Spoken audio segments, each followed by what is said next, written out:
ഗ്യാസിന് ഇങ്ങനെ വില കൂടിക്കൊണ്ടിരിക്കുന്ന സാഹചര്യത്തിൽ നമുക്ക് കിച്ചണിലേക്ക് മസ്റ്റായിട്ട് വേണ്ടുന്ന ഒരു പ്രൊഡക്റ്റ് കാണിക്കാം. ഞാൻ ഗ്യാസിന് വില കൂടിയോണ്ട് മാത്രം മേടിച്ചതല്ല, കഴിഞ്ഞ ദിവസം രാവിലെ ഗ്യാസ് തീർന്നിട്ട് മക്കൾക്ക് സ്കൂളിലേക്ക് പോകാൻ പറ്റിയില്ല കേട്ടോ. അന്ന് ഞാൻ മനസ്സിൽ കരുതിയതാണ് ഇങ്ങനൊരു പ്രൊഡക്റ്റ് മേടിക്കണമെന്ന്. അങ്ങനെ നമ്മൾ മേടിച്ചു ഐബെലിൻ്റെ ഇൻഫ്രാറെഡ് കുക്ക് ടോപ്പ്. അടിപൊളി പ്രൊഡക്റ്റാണ്. അങ്ങനെ പറയാൻ കാരണം ഇതിൻ്റെ അകത്ത് നമുക്ക് ഗ്യാസ് സ്റ്റോപ്പിൽ വെക്കുന്ന എല്ലാ പാത്രങ്ങളും വെക്കാം കേട്ടോ. സാധാരണ നമ്മുടെ വീടുകളിലുള്ള ഇൻഡക്ഷൻ ടോപ്പിൽ ഇൻഡക്ഷൻ ബേസ്ഡ് ആയിട്ടുള്ള പാത്രങ്ങൾ മാത്രമല്ലേ വെക്കാൻ പറ്റുള്ളൂ. ഇതിൽ നമുക്ക് കാസ്റ്റ് അയൺ പാത്രങ്ങൾ വെക്കാം, സ്റ്റീൽ പാത്രം വെക്കാം, അലുമിനിയം പാത്രം വെക്കാം, എന്തിനും മൺചട്ടി വരെ വെക്കാം കേട്ടോ. അതാണ് എനിക്ക് ഏറ്റവും ഇഷ്ടമായത്. പിന്നെ ഗ്രില്ലിൻ്റെ ഓപ്ഷനും ഉണ്ട്. അതിൽ നമുക്ക് ചിക്കനോ ഫിഷോ ഒക്കെ ഗ്രില്ലും ചെയ്യാം. അപ്പം നമ്മുടെ ഇന്നത്തെ കുക്കിംഗ് കാണാം. ഐബെലിൻ്റെ ഇൻഫ്രാറെഡ് കുക്ക് ടോപ്പിനൊപ്പം ആദ്യം നമുക്ക് ഒരു തോരൻ വയ്ക്കാം. ഞാൻ കാസ്റ്റ് അയണിൻ്റെ ഫ്രൈ പാനിലാണ് തോരൻ വെച്ചത്. ഈവനായിട്ട് എല്ലായിടത്തും ചൂട് കിട്ടുന്നുണ്ട് കേട്ടോ. പിന്നെ ടെമ്പറേച്ചർ നമുക്ക് അഡ്ജസ്റ്റ് ചെയ്ത് വെക്കുകയും നമുക്ക് ഏത് സാധനമാണ് ഉണ്ടാക്കുന്നത് അതിൻ്റെ ഓപ്ഷനും ഒക്കെ ഉണ്ട് കേട്ടോ. അങ്ങനെ തോരൻ റെഡിയായി. ഇനി നമുക്ക് മീൻകറി വെക്കാം. മീൻകറി വെക്കാൻ ചട്ടിയടുപ്പ് വെച്ച് കൊടുത്തു, വെളിച്ചെണ്ണ ഒഴിച്ചു, കടുകും ഉലുവയും ഇട്ട് കൊടുത്തേ. ഇതിലേക്ക് ഇഞ്ചിയും വെളുത്തുള്ളിയും നീളത്തിലരിഞ്ഞ് ഇട്ട് കൊടുക്കുകയാണ്. ചെറിയുള്ളി ചേർക്കുന്നില്ല. ഞാൻ കോട്ടയം സ്റ്റൈലിലാണ് ഇന്ന് മീൻകറി വെക്കുന്നത്. പിന്നെ കുറച്ച് കറിവേപ്പില ഇട്ട് കൊടുത്തു. മൂത്ത് വന്നപ്പോൾ അതിലേക്ക് മുളക് പൊടിയും മഞ്ഞൾപ്പൊടി ഇട്ട് കൊടുത്തു. ഈ ഒരു കറിയിലേക്ക് മല്ലിപ്പൊടി നമ്മൾ ചേർക്കാറില്ല കേട്ടോ.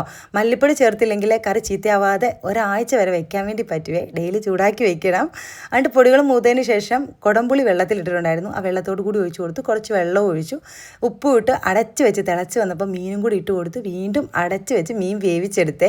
എല്ലായിടത്തും ഒരുപോലെ ഹീറ്റ് കിട്ടുന്നുണ്ട്. കാരണം ഈ ഒരു കുക്ക് ടോപ്പിൽ നന്നായിട്ട് ഹീറ്റ് മുകളിലോട്ട് ചെല്ലും കേട്ടോ.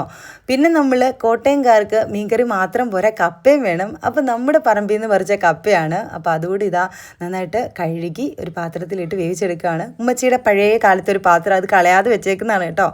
എത്രയൊക്കെ പാത്രങ്ങൾ മേടിച്ചാലും ആ അലുമിനിയം പാത്രം കളയത്തില്ല.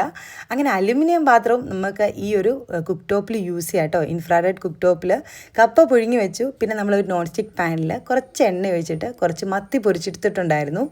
ഇനി നമുക്ക് ഫിഷ് ഒന്ന് ഗ്രില്ല് ചെയ്ത് നോക്കാം. ആ ഓപ്ഷനും കൂടെ നമുക്ക് നോക്കണ്ടേ. ചിക്കനോ ഫിഷോ എന്ത് വേണേലും ഗ്രില്ല് ചെയ്യാം. ഞങ്ങൾ ഇന്ന് ഫിഷാണ് ഗ്രില്ല് ചെയ്യുന്നത്. അപ്പോൾ മസാലയൊക്കെ തേച്ച് പിടിപ്പിച്ച് കുറച്ച് നേരം ഫ്രിഡ്ജിൽ മാറ്റി വെച്ചിട്ടുണ്ടായിരുന്നു. എന്നിട്ട് നമുക്ക് ആ ഒരു ഗ്രില്ല് കുക്ക് ടോപ്പിൻ്റെ മുകളിൽ വെച്ച് കൊടുത്തിട്ട് ഗ്രില്ലിൻ്റെ ഓപ്ഷൻ, ബാർബിക്യൂൻ്റെ ഓപ്ഷൻ ഉണ്ട്, അതിട്ട് കൊടുത്താൽ മതി.